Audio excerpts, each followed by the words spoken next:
I've been thinking a lot about you people, humans, strange creatures, really. You love your rules, your order, your little routines. But deep down, beneath all that structure and civility, there's something lurking, isn't there? Something raw, something chaotic. It's always there, scratching at the surface. And the more you suppress it, the more it gnaws at you. You can put on your little suits, play nice at your dinner parties, and talk about peace all you want. But in the end, conflict is what really gets your blood pumping. Conflict. Now that's something you can't live without, isn't it? Oh, I know what you're thinking. We're a peaceful species. We strive for harmony. We solve problems diplomatically. Yeah, sure you do. But if you were so peaceful, if you truly hated conflict, why do you keep seeking it out? Why do you create it in the first place? No, don't try to deny it. You love conflict. You crave it. It's like a drug for you, isn't it? A hit of adrenaline, shot of life, when everything starts feeling a little too dull. Why do you think wars keep happening? Why do you think drama unfolds in every corner of your lives? Conflict is woven into your DNA, sweetheart. Now, don't misunderstand me. Conflict isn't just about violence, though that's certainly one of the fun flavors, isn't it? Conflict is about opposing forces. It's about tension. You thrive on tension. You can see it in everything you do. From the little spat between neighbors to global warfare, from your family dinners to your political debates, conflict is everywhere. It's not just a part of life, it is life. Without it, everything would fall apart. Or worse, it would become boring. And that's your dirty little secret, isn't it?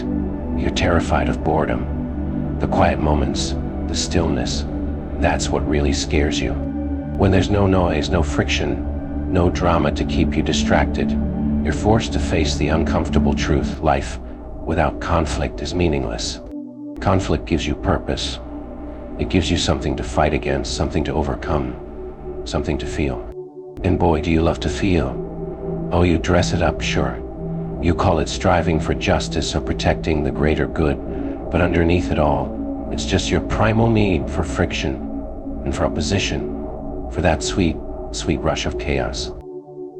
You think you're better than animals, huh? But even they know better than to deny their nature. They fight because they have to survive, to eat, to mate. But you fight because you want to. You need to. Let me ask you something. When was the last time you saw a perfectly peaceful world? No wars, no struggles, no conflicts at all. What would that even look like? Let me paint the picture for you.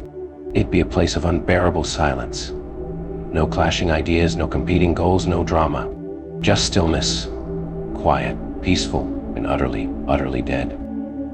You wouldn't last a minute in a world like that. You'd tear it apart just to feel alive again. Let's talk about why, shall we? Why do humans love conflict?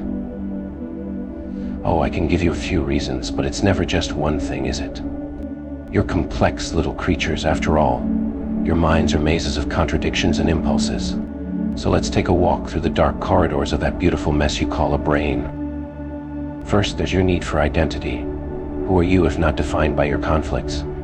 You see, conflict gives you a mirror. It shows you who you are because it shows you what you're against. Without something to push back on, how would you even know where you stand? You find yourself in the struggles, in the battles, in the resistance. Your heroes, they're defined by their enemies. Batman, for example, he wouldn't be Batman without me. Now would he? He needs me just as much as I need him. Without me, he's just some guy in a suit chasing after muggers in alleys. I give him purpose, and he gives me entertainment. Isn't that lovely? You see, humans build their sense of self through opposition. You create the other so you can define yourselves. If there's no enemy, you make one. Look at your history, tribes against tribes, nations against nations, ideologies against ideologies. Why? Because you need someone to fight. You need an us and a them. It's how you know who you are. It's how you create meaning in a meaningless world. Without conflict, you're just lost. Second, conflict gives you a sense of control. Oh, you like to think you're living your lives, don't you? But deep down, you know you're not. Life is chaotic, it's unpredictable.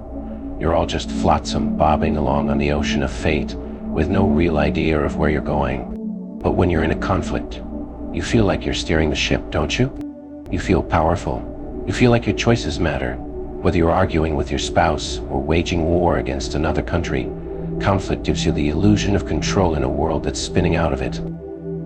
And oh, how you love that feeling. When you're in the middle of a fight, whether physical or ideological, you get to pretend you have control over something, even if it's just the other person's opinion. You get to feel like a master of your fate. If for a moment, that's the real addiction, isn't it? Control. Conflict lets you play God, just for a little while. Third, and this one's a real kicker, conflict is fun. Oh, you won't admit it. You'll deny it with every fiber of your being. You'll tell me you hate violence, you despise war, you long for peace. But that's a lie. You enjoy it. Maybe not the bloodshed or the suffering, though some of you get off on that too. But the drama, the excitement, the thrill of the fight, that's the part you love. It's what gets your heart racing. It's what makes you feel alive. Why do you think your movies, your TV shows, your books are filled with conflict? Because without it, they'd be boring as hell. Nobody wants to watch a movie where everyone gets along. No, no, no. You want tension.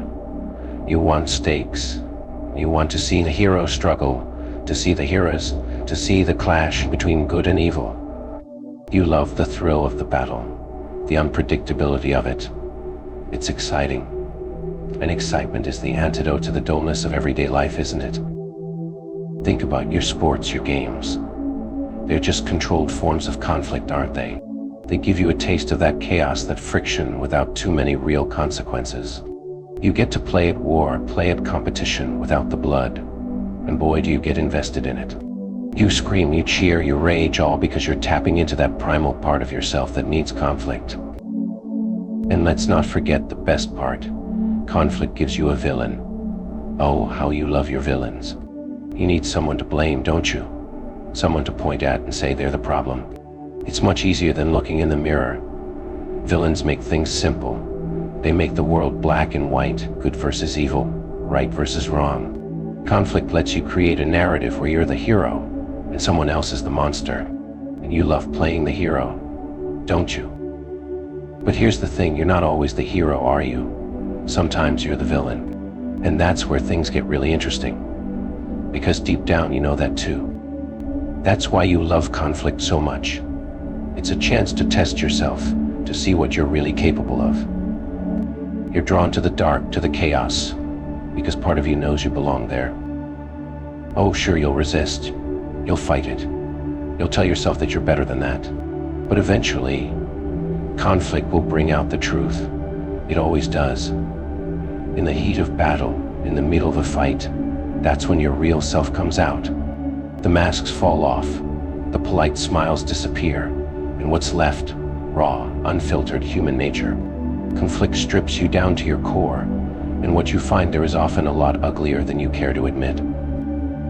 So why do humans love conflict? Because it's the truest reflection of who you are.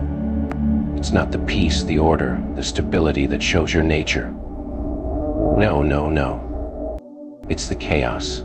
It's the fighting. It's the tension. That's when you're at your most honest. That's when you're alive. And you know what? That's not a bad thing. It's just the way things are. You can pretend all you want that you're striving for peace, for harmony, for a world without conflict. But deep down, you know the truth. Without conflict, without that constant push and pull, life would be empty, dull, meaningless. So here's to conflict. Here's to chaos. Here's to the beautiful, messy, violent, thrilling, human experience of it all.